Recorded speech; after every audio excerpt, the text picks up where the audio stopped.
오늘은 마지막 기독교 세계관에 대해서 어떤 이야기를 할까 했어요. 꼭 해야 되는 것들이 돈, 재정이었고 또 여러 가지 문제들이 있었는데 창세기에 저희가 1장, 2장을 받고 그 흐름에 맞춰서 3장을 보면서 악에 대한 문제를 또 하지 않을 수 없어서 마지막 시간으로 악에 대한 문제를 한번 생각해보고 마치겠습니다.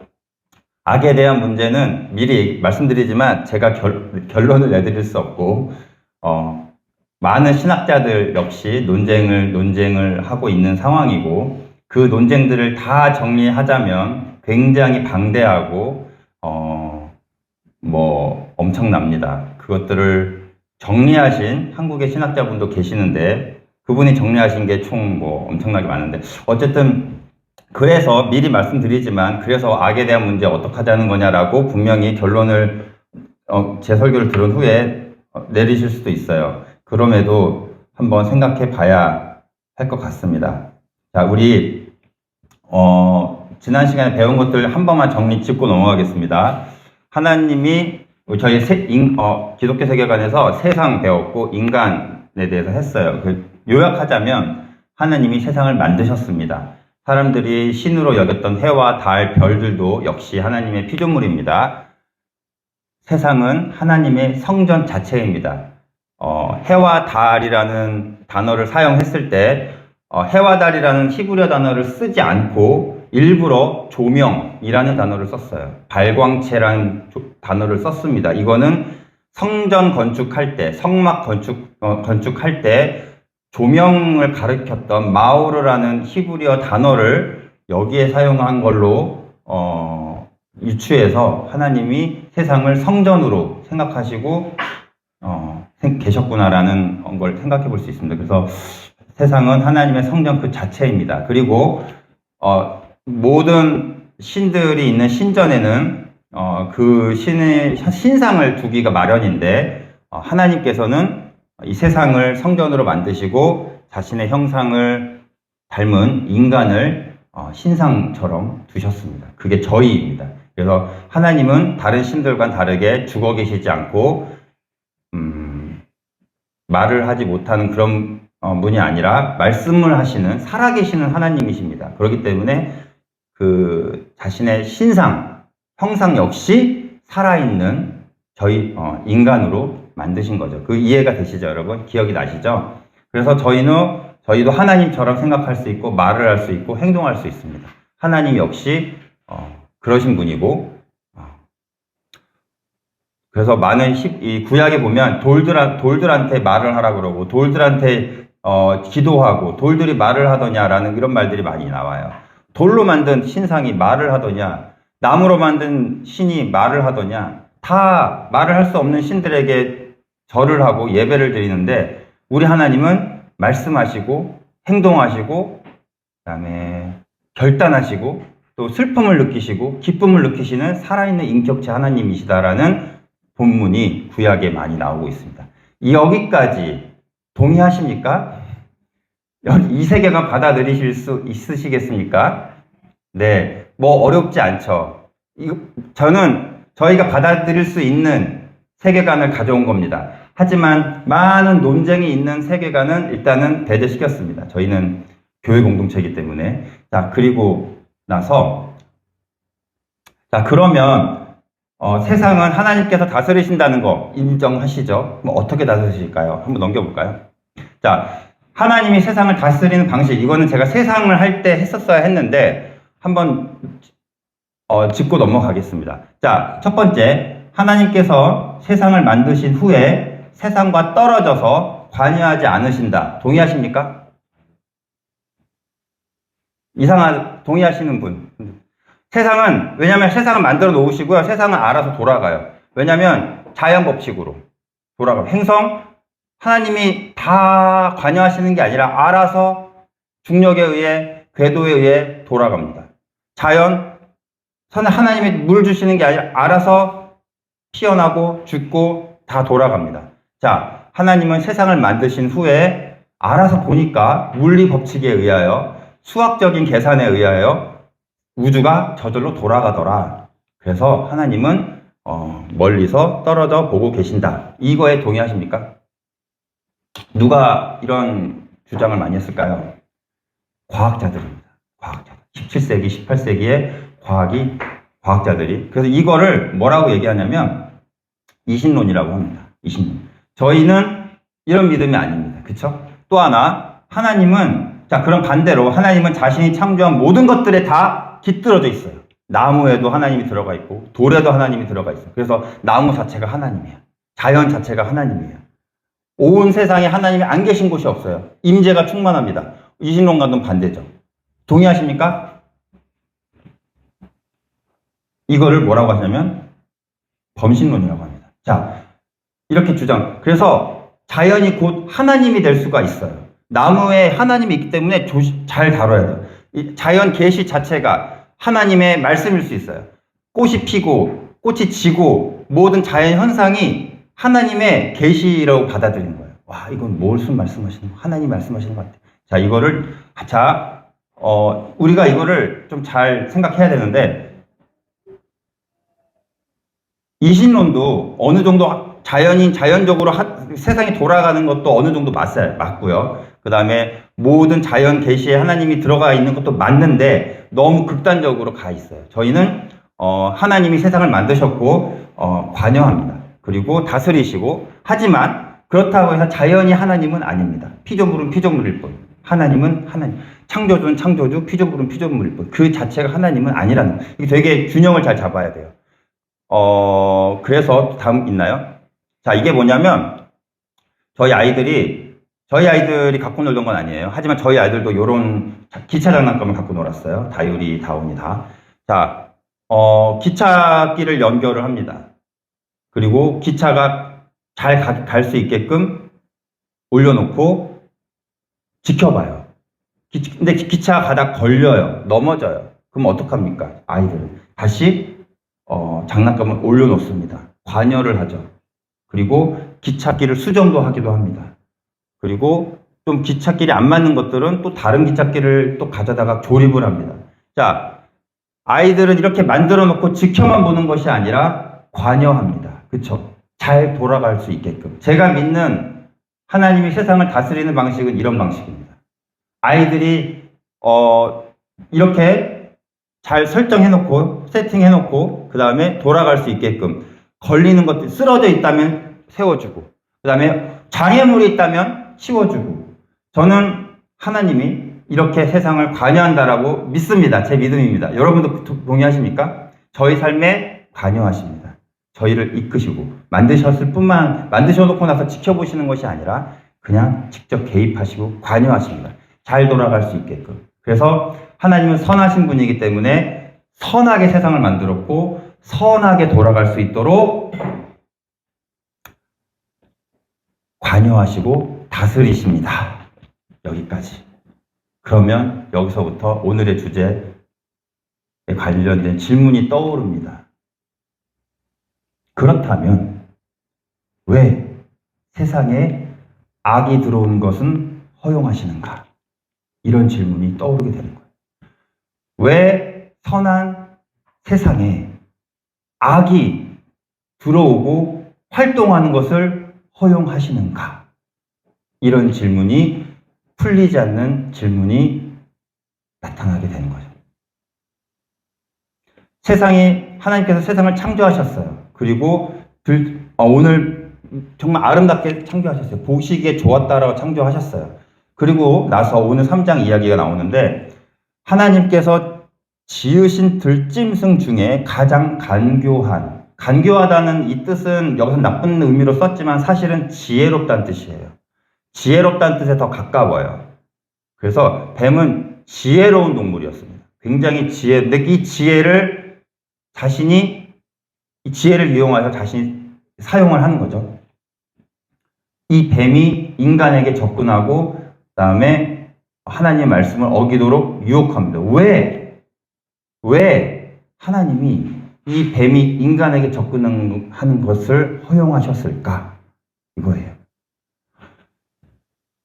저희라면, 아이들이라면 바로바로 치워줄 수 있을 것 같아요. 지금 기차가 가는 것을 누군가가 막으려고 한다면 못 오게 막고요. 치워주고 보수하고 수리할 텐데 왜 하나님은 그렇게 하지 않으셨는가? 라는 것입니다. 그렇다면 하나님의 창조는 완벽한 창조가 아닌 것인가? 굉장히 이런 질문까지 가게 되는 것입니다. 그래서 많은 신학자들이 하나님을 변호하기 위해서 이런 얘기를 합니다. 뱀은 사실은 하나님이 지으신 들짐승이라고는 했지만 사실은 타락한 천사, 사탄이야.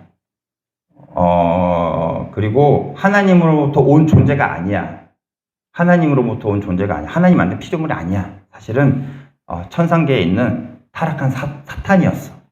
그리고 이런 식으로 많이 설명을 하고 있고 하나님을 변호하고 있는데 성경은 이에 대해서 친절하게 답을 해주지 않고 있습니다.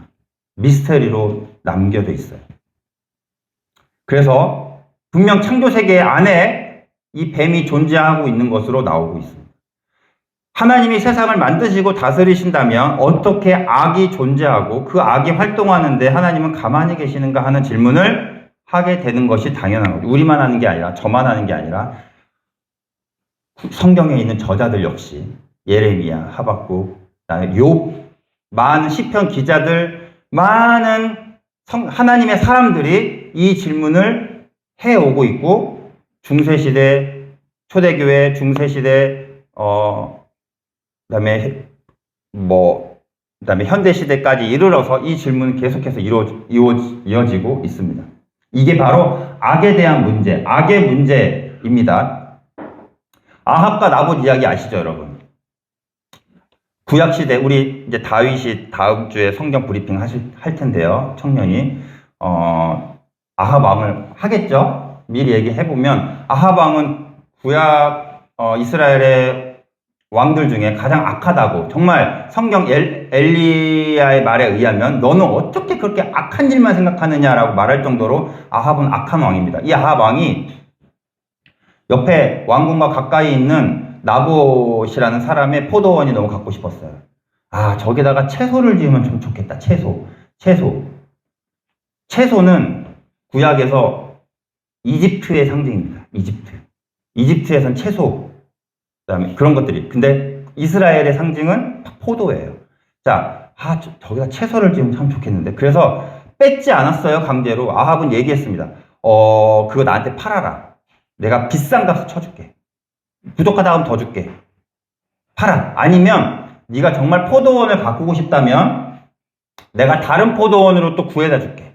이렇게까지 얘기했어요, 아합왕은. 그렇게 나쁜 왕이 아닌 것 같죠? 아합왕은 나봇의 포도원을 뺏을 수 있었음에도 살려고 했고, 그 다음에 다른 포도원으로 교체도 해주려고 했어요. 근데 나봇은 이렇게 얘기합니다. 우리 조상들이 물려준 땅 팔지 말라고 했습니다, 하나님께서. 대대로 팔지 말라고 했습니다. 해서 팔지 않습니다. 아합왕이 근심에 쌓입니다. 어떻게 저 포도원 갖고 싶은데. 그래서 이세벨이 뒤에서 부추기죠. 왕이시여, 그거를 왜 고민합니까? 당신은 왕이신데 저한테 맡기십시오. 사람들을 다 시켜서 거짓 증인들을 세워서 나봇을 끌어다가 얘가 하나님을 모욕했고 왕을 모욕했다라고 거짓 증언하게 한 후에 율법에 의해 사형시킵니다. 나봇은 그렇게 죽었습니다. 그리고 이세벨이 말합니다. 왕이시여, 제가 해결했습니다. 가서 일어나셔서 포도원을 취하십시오. 좋네 하고 가서, 직접적으로 아합이 죽인 건 아니지만 어쨌든 그렇게 해서 포도원을 갔습니다. 그때 하나님께서 엘리야에게 말씀하십니다. 가서 아합에게 가라, 심판을 내려라 라고 말합니다. 왜 미리 말씀해 주시지 않고 미리 막아 주시지 않는 건가요? 제 말은 이 얘기를 하고 싶은 거예요. 하나님의 사람이 자신의 율법대로 조상의 땅을 팔지 않겠다고 버티고 있는데, 그러면 힘을 보태주셔야 되잖아요. 그 하나님의 사람의 말씀을 지키겠다고 그렇게 아둥바둥 하면서 왕 큰 권력 앞에서 싸우고 있는데, 하나님 그때 뭐 하고 계시는 겁니까? 왜 침묵하시는 겁니까? 라는 질문을 할 수밖에 없는 거예요. 물론 나봇이 죽은 후에 가라, 내가 심판을 내리겠다 하지만 이미 늦었어요. 하나님의 사람 한 명이 죽었어요. 불의에 의해서. 아합을 공개적으로 정죄할 수도 없어요. 왜냐하면 율법에 의해 죽었어요. 거짓 증언이었긴 했지만. 합법적인 절차의 법대로 죽었어요. 왜 하나님 이렇게 악인들이 율법을, 하나님 말씀을 이용해서 승승장구하는데 왜 하나님 허용하고 계십니까? 자, 이런 문제가, 악에 대한 문제가 이런 문제입니다. 하나님이 그럼에도 불구하고 하나님이 선하십니다. 하나님은 그래도 옳으십니다라고 변론하는 변론이 바로 신정론입니다. 신정론. 정말 이 주제는 정말 다루고 싶지 않았어요. 제가 무슨 신정론을 다룹니까? 하지만 정말 결론 안 나요, 여러분. 미리 말씀드릴게요. 신정론. 그럼에도 불구하고 악이 이렇게 허용하고 악이 판침에도 불구하고 하나님은 옳고 하나님은 선하십니다라고 변호하는 입장이 신정론입니다. 하나님은 정의롭다. 하나님을 정의롭다라고 변론하는 게 신정론이에요. 어떤 설명들이 있을까요? 엄청나게 많아요. 근데 대충 우리가 알고 있는 것, 우리가 많이 써먹고 우리가 많이 생각하는 것, 어떤 거냐면 하나님은 다 의도하심이 있고 다 계획하심이 있다라고 설명하는 겁니다. 나봇이 그렇게 죽기 전에 하나님은 침묵하지 않으셨어요. 다 보고 계셨어요.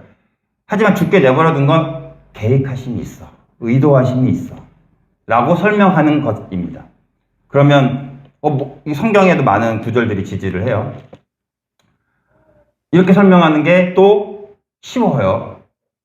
마음이 놓일 수도 있어요. 지금 여러분들이 내가 받고 있는 고난, 내가 지금 이렇게 힘든 상황, 도대체 왜 하나님 허용하십니까? 왜 제가 이렇게 힘든 거를 놔두십니까? 할 때 다 계획이 있어. 다 하나님의 의도하신 거야. 라고 많은 주변의 사람들에게 듣게 되죠. 그렇구나. 좀 더 견디자. 좀 더 견디자 하면 우리 견딜 수 있죠. 그죠? 이게 신정론 중에 하나예요.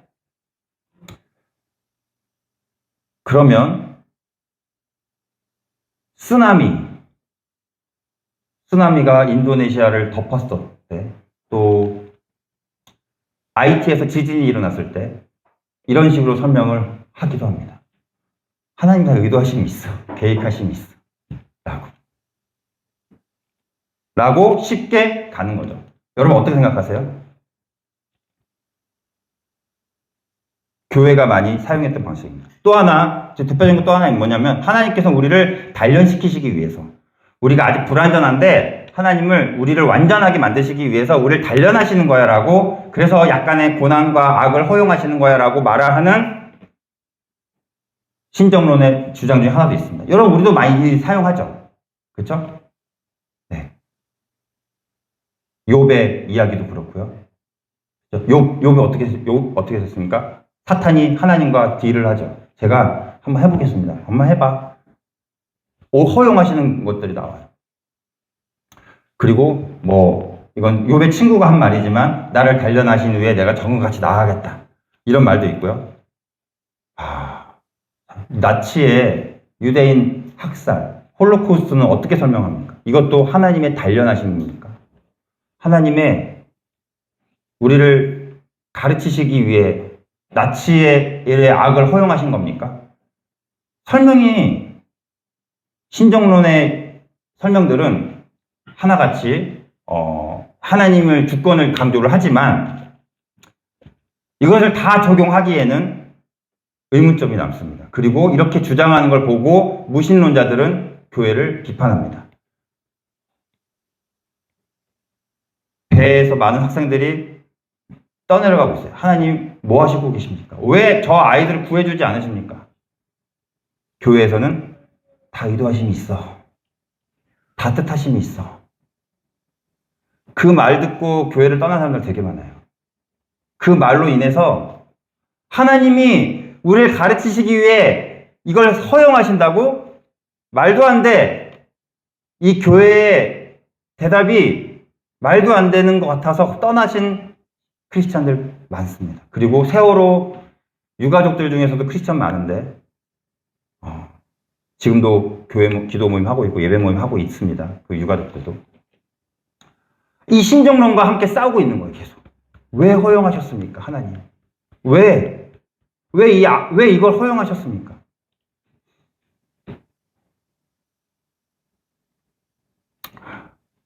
우리는 모든 악의 현상과 고난의 이유를 지금 단 한 가지로 설명하기에는, 하나님이 하셨다, 하나님이 의도하신다라고 설명하기에는 너무나 복잡한 세상을 살고 있습니다. 네. 우리 한번 다음 PPT 볼까요? 지루하니까. 그래서 우리가 한 가지 좀 짚고 넘어가야 될 것이 있어요. 자연적인 악이 있고 도덕적인 악이 있어요. 이거는 그냥 짚고만 넘어가겠습니다. 자연적인 악은 인간의 죄와 상관없이 일어나는 현상, 재현상입니다. 지진, 쓰나미, 화산 폭발, 여러 가지 이런 우리의 죄와 상관없이 일어나는 자연적인 활동에서 일어나는 악이 있어요. 악이라고 표현하기는 좀 그런데 자연 현상입니다. 그리고 도덕적인 악이 있어요. 하나님이 허용하신 게 아니라 우리의 죄로 인해서, 사람들의 욕심으로 인해서 고통받고, 그다음에 세상이 복잡하기 때문에 그들이 지은 죄가 우리까지 영향을 받아서 우리가 고통받고 고난받는 그런 도덕적인 악이 있어요. 자, 이거는 일단 구분은 지읍시다. 그래서 쓰나미 이런 자연재해에서 수많은 사람들이 죽었을 때 우리는 함부로 말을 하면 안 돼요. 하나 심판이야. 저기 기독교인 몇 명이야. 저기 다 무슨 종교 어디야. 역시 하나님의 심판이었어. 이라고 함부로 얘기하면 안 되는 겁니다. 자, 그리고 나서 한 번 좀 넘겨볼게요. 자, 제가 두 사건을 좀 얘기하려고 하는데, 먼저 18세기에 일어난 사건을 먼저 한번 얘기해 보겠습니다, 여러분. 1755년에 리스본, 포르투갈의 수도죠. 리스본에서 대지진이 일어났어요. 지진 흔하게 일어나잖아요. 그죠? 그리고 이전에도, 예수님 시대에도 지진은 많이 일어났어요. 근데 왜 제가 이 사건을 가져왔냐면, 자, 이 지진 한번 보면요. 이때 11월 1일은 만성절이라고 해서 천주교 로마 카톨릭의 절기 중에 하나입니다. 모든 성인들의 축제의 날이라고 해서 축제예요. 그리고 리스본이라는 도시는 유럽에서 가장 보수적이고 가장 경건한 도시 중에 하나입니다. 가장 오래된 성당도 엄청나게 많고, 사람들이 아주 그냥 뭐만 있으면 회개하자, 참회하자, 그런 말을 달고 살 정도로 굉장히 보수적이고, 그 다음에 경건하고 예배에 집중하고 하나님께 집중했던 도시예요. 그리고 그 11월 1일 여전히 만성절이라는 그 축제 절기 때문에 사람들은 아침부터 교회에 가 있었습니다. 수많은 사람들이 교회에 가 있었습니다. 오전 9시 40분에 7.0에서 8.0의 지진이 발생하고요. 갑자기 순식간에 일어난 일이었고, 교회가 무너지면서 사람들이 깔려 죽습니다. 그리고 피어났던 촛대가 넘어지면서 불이 일어납니다. 대화재가 발생합니다. 사람들은 불타 죽고, 그 대화재를 피해서 항구로 도망쳤을 때 쓰나미가 밀려옵니다. 엄청나게 많은 사람들이 여기서 생지옥을 겪으며 죽었어요. 10만 명이 희생됐다라고 얘기하고 도시의 4분의 3이 파괴됐다고 얘기합니다. 또 하나 14세기 한번 볼까요? 14세기에는 흑사병이 있습니다. 자, 전염병이죠. 코로나 저 겪어봤죠. 뭘 제일 많이 합니까? 코로나 걸리면 격리, 그다음에 청결 이런 걸 많이 하죠. 자, 흑사병으로 인해서, 자, 이거는 중앙아시아 들쥐에 있는 기생한 바이러스 때문에 일어난 건데 3년간 유럽의 30%에서 60% 인구가 희생당합니다. 3년간. 저희 코로나도 3년 아닌가요? 그리고 거의 많게는 2억 명 가까이 희생됐다라고 얘기합니다. 자, 제가 이 두 가지를 가져왔는데 14세기 때 사람들은 이 원인을 어디서 찾습니까? 저희도 코로나 걸리면 저희도 그런 있으면 원인을 자꾸 찾잖아요. 도대체 중세시대입니다. 14세기 중세시대. 당연히 사람들은 이때 이 병의 원인을 찾는데 그렇게 어렵지 않았어요. 원인이 뭐예요? 하나님의 심판. 하나님한테 찾는 거예요. 어쩔 수 없어요. 이걸 답은 하나님밖에 없어요. 그래서 하나님께 매달릴 수밖에 없습니다. 그래서 의사들이 진단을 내릴 때 격리하시고 정결하게 하시고 마사지 받으시고 민간요법 하면서 동시에 뭘 처방을 했냐면 회개하시고 좀 회개하시고 그러면 나을 수도 있습니다. 항상 이걸 같이 처방을 했대요. 종교적인 것과 이런 실질적인 것을. 근데 리스본 대지진이 일어났을 때도 당연히 원인을 찾았겠죠. 이때도 당연히 경건한 나라고 경건한 도시이기 때문에 당연히 하나님의 심판을 찾았겠죠. 찾았어요. 우리 천주교가, 우리 카톨릭이 뭔가 잘못인 게 있을 거다. 교황이 뭔가 잘못한 게 있을 거다. 그리고 우리가 너무나 미신적인 거를 행했다. 참회하자라는 하나님의 심판이다라고 설명을 할 수밖에 없는 상황이에요. 하지만 다른 점이 있습니다. 다른 부류는 그 해석에 의해 코웃음을 칩니다. 심판이라고? 코웃음을 치게 됩니다. 왜냐하면 이때 리스본에 사창가가 있었는데 그 사창가만 피해가 없었대요. 교회 지역만 피해가 있었던 거예요. 이것도 그렇고 이미 뭔가 철학자들과 과학자들은 심판이라고 하기에는 이미 14세기와 18세기 사이가 너무 많이 벌어져 있어요. 무슨 일이 있었던 걸까요? 이때 과학과 이성이 발달한 시기입니다. 이때 뉴턴이 활동했던 시대고 칸트 같은 철학자들이 활동하던 시대입니다. 데카르트 같은 사람들이 활동하던 시대. 아니 하나님이 아니라 지구 땅이 움직이고 있어. 땅이 움직이고 있어 지금. 그래서 이때는 하나님으로부터만 찾았던 이 현상을 이때는 책들이 막 나옵니다. 뉴턴도 마찬가지고 책을 씁니다. 지진의 원인, 재해가 발생한 원인 찾게 됩니다. 그래서 이거는 대륙이 움직이고 있고 뭔가 과학적으로 물리적으로 자연 현상인 거다라는 해석들이 등장하기 시작하는 거예요. 그래서 제가 굉장히 큰 차이가 있다는 거예요. 제가 이 얘기를 왜 하냐면 저희도 아프리카에 비가 만약에 내렸어요. 저희 기도하고 있잖아요. 아프리카를 위해서 기도하고 저도 기도하고 있는데 선교사님께 비가 많이 내렸습니다라고 하면 와 하나님이 제 기도를 들어주셨네 라고도 생각하지만 한편으론 기후변화가 심각하네 라고도 생각을 하는 거예요. 두 가지. 이미 저희는 이 18세기 이 사건 이후로 이런 사고가 익숙해져 있어요. 익숙해져 있습니다. 저희는 과학적으로도 생각할 줄 알고 또 하나님으로도 연결될 수도 있습니다.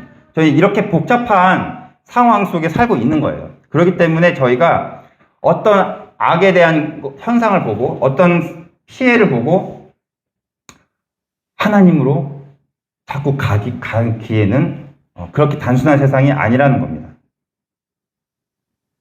딱 내리기 쉽지 않은, 결론을 내리기 쉽지 않은. 아침 등굣길에 한강다리가 무너져서 많은 중고등학생들, 등교하던 아이들이 죽었습니다. 저 중학생 때. 전쟁으로 임산부들이 죽어가고 있어요. 전쟁터에서 신생아가 출산됐는데 나와보니까 전쟁터고 나와보니까 엄마가 죽어 있어요. 바다에 가라앉은 배에 위에서 죽은 학생들, 그리고 유대인들의 학살들, 이게 다 어떻게 하나님으로만 갈 수 있겠습니까? 그죠? 하나님 이걸 왜 허용하십니까? 라고 말을 하지만 우리가 분명히 해야 될 게 있습니다. 아까 전에 그 도덕적 악, 아까 그 자연적인 악과 도덕적 악 중에서 대부분의 많은 악은 거의 다 도덕적인 악으로 인한 악이 더 많다는 거죠. 자연재해도 많이 있지만, 그래서 이거를 우리가 뭐예요? 한마디로 우리의 죄로 인해서 우리가 고통받는다는 거예요. 그게 더 많아요. 세월호를 가라앉게 되기 위한 인간의 죄들이 많아요. 그리고 나치가 유대인들을 학살했을 때 하나님이 왜 하셨습니까? 아니라 인간들의 악으로 인해서 그렇게 저질러진 거예요. 왜 우리는 악에 분노하지 않고 하나님에게 분노하는, 물론 하나님 좀 막아주셨으면 좋겠습니다라는 간절한 믿음도 있지만 우리는 악에 분노하지 않고 오히려 하나님께 분노한다는 거죠. 하나님께서 이렇게 말씀하실 수 있습니다. 하나님이 이렇게 말씀하시는 거죠. 왜 너희들의 죄와 욕심으로 배가 가라앉고 다리가 무너졌는데 왜 이런 일을 내가 허용했다고 하느냐? 라고 말씀하실 수 있는 거예요. 그렇지 않아요? 아니 왜 너희들의 욕심으로 전쟁을 일어놓고는 이게 다 왜 내 계획이라고 얘기하느냐? 내 심판이라고 얘기하느냐? 내가 그걸 허용한 적이 없어. 라고 말씀하실 수 있다는 거죠. 아니, 왜 너희들이 이거를 만들어 놓고는 왜 나에게 허용하느냐? 내가 했다고 하느냐? 한쪽은 너무 못 먹어서 굶어 죽고 있고, 한쪽은 너무 먹어서 병 걸려서 죽어가고 있고, 왜 니네들은 이런 걸 허용하면서 왜 나에게만 악을 허용했다고 얘기하느냐라고 하나님께서 말씀하신다는 거죠. 그렇게 말씀하실 수 있다는 거죠. 그래서 이거를 물론 구약의 예언자들도 이 사실은 알고 있었지만 그래도 외칠 수밖에 없는 겁니다. 우리 이스라엘의 죄로 인해 바벨론이 쳐들어오는 거, 네, 알겠습니다. 알겠는데 우리들이 잘못한 건 알겠지만 그래도 하나님 너무하지 않습니까? 왜 허용하십니까? 라고 말씀하시는 거죠. 그렇게 토로할 수 있는 거죠. 그래서 대부분 이걸 한번 기억해 주셨으면 좋겠습니다. 어떤 상황을 보고 우리가 하나님의 심판이다, 하나님의 의도하십니다, 계획하십니다를 말하기 전에 일단 저희는 그거를 판단할 위치가 아니라는 것. 판단할 위치가 아니라는 것. 왜냐하면 보세요. 뱀이 아담과 하와를 유혹했을 때 뭐라고 얘기하냐면 너네들의 눈이 밝아져서 하나님과 같이 될 거다라고 얘기합니다. 선악을 알게 된다. 자, 선악은 원래 하나님만이 판단하시는 거예요. 이건 선한 거고 이건 악한 거야. 하나님만이 판단 내리실 수 있는데 너네들이 선악을 알게 되어서 너네들이 하나님과 같이 될 거다. 이거는 뭐냐면 너네들이 판결하는 자리에 서 있을 수 있다. 너네들이 재판장의 위치에 서 있을 수 있다. 너네들이 선이라고 하면 선이 되는 거고 너네들이 악이라고 하면 악이 되는 거야. 이건 하나님의 위치예요. 하나님의 권한이에요. 근데 이거를 너네들이 그렇게 할 수 있다라는 거예요. 이게 눈이 밝아졌다라고 표현합니다. 선악과의 어떤 효능이 있었던 게 아니에요. 그냥 과외였을 뿐입니다. 하나님은 거기에 말씀을 주시고 이거는 내 말씀이 부여된 사과는 아닙니다. 열매일 뿐입니다. 그런데 그걸 어기는 순간 이걸 먹으면은 선이 악인데 이걸 내가 먹어도 선이구나라고 내가 판단하게 되는 거예요. 이게 죄의 원인이 되었습니다. 자, 그래서 우리가 선악을 알게 되어서 우리가 판단하는 거와 마찬가지예요. 저 나라가 저렇게 지진당하고 고통당하는 거, 저거 하나님의 심판이지. 쟤네들이 잘못했기 때문에 저렇게 된 거야. 이거 뭐예요? 우리가 선악을 판단하고 있는 거예요. 우리가 아담과 하와처럼 하나님의 위치에서 저건 잘못했어. 그래서 심판받고 있는 거야. 저 사람은 저래서 고난받고 있는 거야. 우리가 판단하고 있는 거예요. 분명히 짚고 넘어가야 될 것, 우리는 재판장의 위치가 아니다. 선악을 분별할 수 있는 건 하나님이십니다. 그렇죠? 그리고 또 하나, 하나님은 절대 악과 관계되어 있지 않으십니다. 이거 분명히 해야 돼요. 사람을 그렇게 죽여가면서까지, 그렇게 많은 사람들을 고통당하게 하면서까지 우리에게 가르치실 게 우리를 가르치시기에 그 악을 이용한다고요? 이거는 하나님을 믿지 않는 태도와 같습니다. 이거는 제가 한 말이 아니고 어느 신학자가 한 말입니다. 이거는 거의 무신론과 가까운 태도이다라고 제가 지금 기억은 나지 않지만 신정론에 관련돼서 어떤 신학자가 얘기한 말이에요. 어떻게 하나님의 악을 이용하여서 그렇게 할 수 있겠느냐? 이거는 하나님은 악과 전혀 관계가 없으신 분입니다. 이건 우리가 분명히 했으면 좋겠습니다. 하나님은 선하신 분이다라는 거는. 하지만 하나님이 주권적이기 때문에 하나님 마음대로 할 수 있다라고 생각할 수 있는데요. 그냥 우리는 침묵합시다. 우리가 판단할 자리가 아닙니다. 그럼 이렇게 얘기할 수 있습니다. 좋습니다, 하나님. 악이 당신으로부터 오지 않았음을 저희가 인정하겠습니다. 그리고 우리의 죄 때문에 우리가 고통당하는 것도 인정하겠습니다. 저 유대인 학살은 하나님의 유대인들을 심판하려고 하신 게 아니라 그냥 독일 나치가 악이기 때문에 그렇게 됐다는 거, 인간들의 잘못이라는 거 인정하겠습니다. 오케이. 그러면은 왜 저 악인들은 지금 바로 즉각 심판하지 않으십니까? 라고 얘기할 수 있어요. 왜 지금 이건 제가 하박국이 그다음에 예레미야가 했던 질문입니다. 왜 저 악인들은 심판하지 않으십니까? 지금 심판하는 거 보고 싶습니다. 라고 말할 때 하나님께서 이렇게 말씀하시는, 제가 그렇게 생각해요. 왜 하나님 저들 왜 심판을 안 하십니까? 했을 때 하나님께서 저는 이런 음성이 들려왔어요. 그래? 내가 해볼까? 그럼 너는? 너는 괜찮겠어? 네 안에 악은? 성경 말씀 한번 볼까요? 시편 130편 3절. 우리 한번 읽어보겠습니까? 주님께서 죄를 지켜보고 계시면 주님 앞에 누가 감히 맞설 수 있겠습니까? 이게 시편 기자 130의 말씀. 하나님, 지금 다 보고 계시잖아요. 저 악인들 심판하세요. 지금 바로 보고 싶습니다. 그럼 너는 괜찮겠어? 시편 기자가 얘기합니다. 아니요. 주님 앞에 누가 감히 맞설 수 있겠습니까? 주님이 죄를 다 보고 계신다면 저들의 죄만 보고 있는 게 아니라 내 죄도 보고 계실 텐데, 그럼, 아니요, 잠깐만요. 이렇게 됩니다. 그죠? 여러분, 할 말이, 저희는 그래서 하나님께 이거를, 문제를 맡길 수밖에 없습니다. 왜 악이 이 세상에 존재합니까? 악은 어디에서 왔습니까? 라고 말할 때 하나님은 대답하지 않으십니다. 그 대신 무엇을 얘기하냐면 이 악을 대하는 우리들의 자세를 말씀하십니다. 예레미야 말씀 보겠습니다. 너무 많죠? 예레미야 12장에 있는 말씀인데 예레미야가 이렇게 얘기합니다. 제가 그냥 대충 읽어볼게요.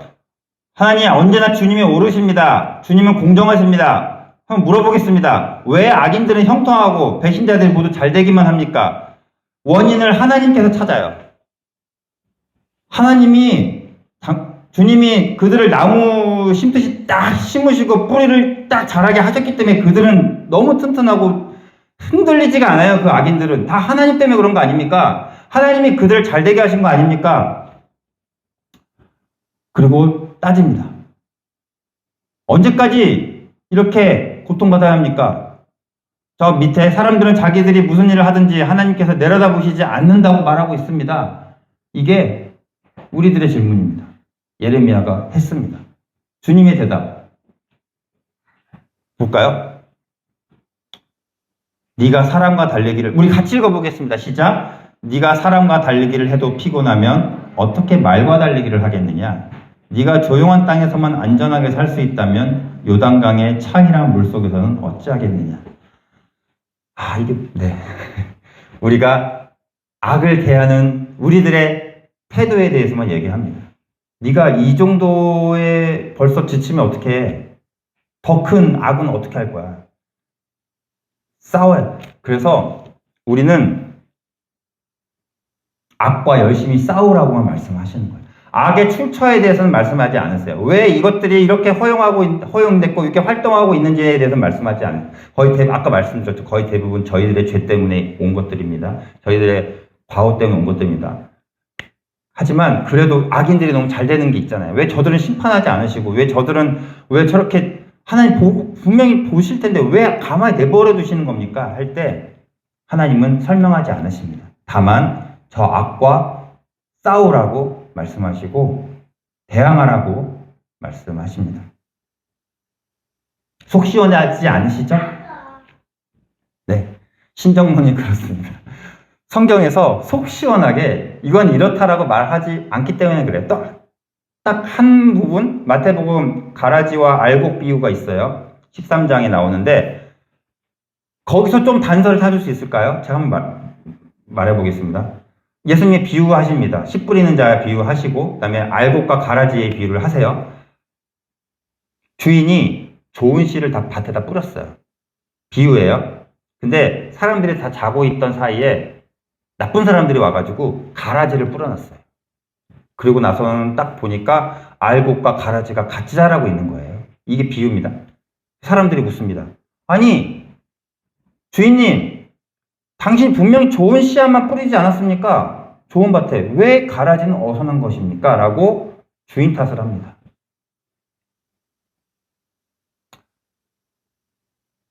그러니까 이거 가라지는 주인 잘못 아닙니까? 마치 저희가 하나님 뱀이 왜 등장했습니까? 하나님 탓 아닙니까? 하나님이 너무 뱀에게 지혜를 주신 것 아닙니까? 너무 완벽한 창조가 아닌 거 아닙니까? 라고 반문하듯이 아니 왜 씨를 주인이 분명히 좋은 씨 뿌렸다고 하지 않았습니까? 왜 근데 가라지가 자랍니까? 라고 사람들이 주인한테 얘기해요. 주인은 사탄이 몰래 와서 너희들 자고 있을 때 뿌리고 갔다 라고 말을 해요. 여기에서 우리는 좀 단서를 찾을 수 있을까요? 악의 출처를? 물론 타락한 천사가 있다는 존재, 사탄의 존재 저희 믿습니다. 분명히 활동하고 있습니다. 하나님인데 그들을 지금 바로 지금 내버려 두고 계시죠. 주인한테 얘기합니다. 그럼 가라지 다 뽑아버릴까요? 아니, 그대로 놔두어라. 잘못하다가는 알고까지 뽑힌다. 나중에 한꺼번에 뽑아서 가르자, 구별하자라고 말하죠. 그러면 저희 기다려야 됩니까? 가라지들이 저렇게 활동하고 있는데 저희는 기다려야 됩니까? 라는 의문도 남게 되지만 어떡합니까?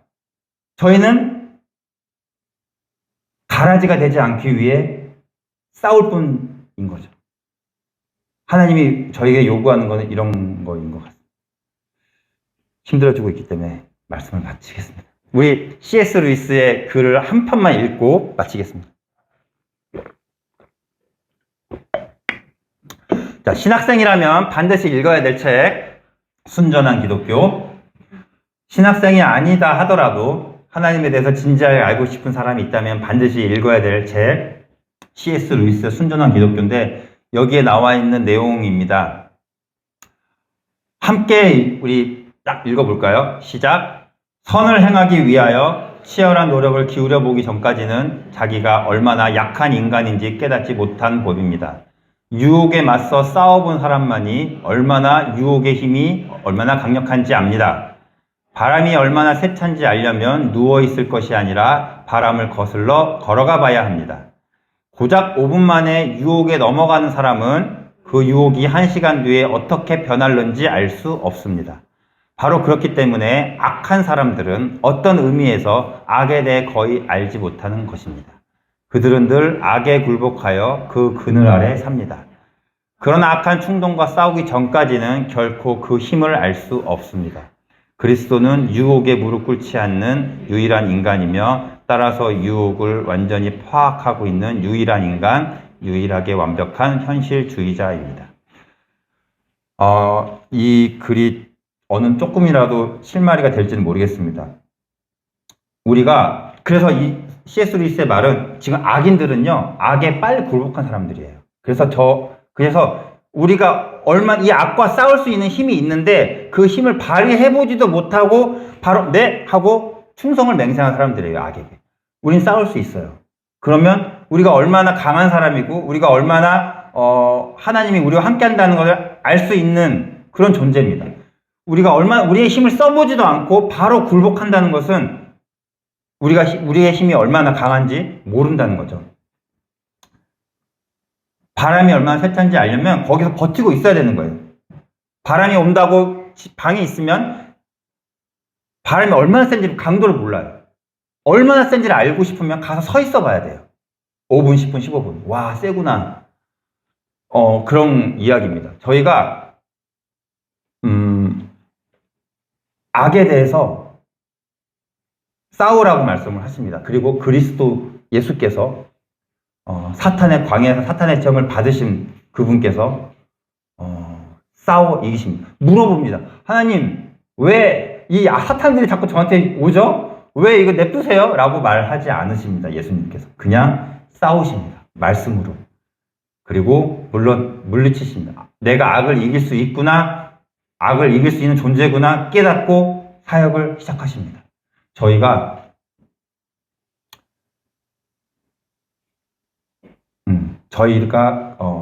저희도 이런 악과 대항해서 싸울 수 있는, 또 되게 추상적이죠. 악이라고 하면 뭘까?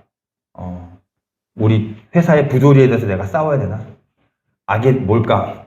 많이 되게 추상적이긴 한데 일단 우리는 악에 대한 출처를 묻는 자격이 있는 것이 아니라 악과 싸우고, 아담과 하와가 뱀이 왜 어디서 왔습니까? 라고 물어보지 않았잖아요. 그리고는 바로 굴복해버립니다. 1분 만에. 자신들은 싸울 수 있었어요. 뿌리칠 수 있었어요. 그럼 내가 얼마나 강한지 알 수 있었을 텐데 싸워보지 못하고 바로 굴복해버립니다. 저희는 굴복하지 않고 싸울 수 있었으면 좋겠습니다. 그리고 여러 악에 대한 현상에 대해 교회가 할 말은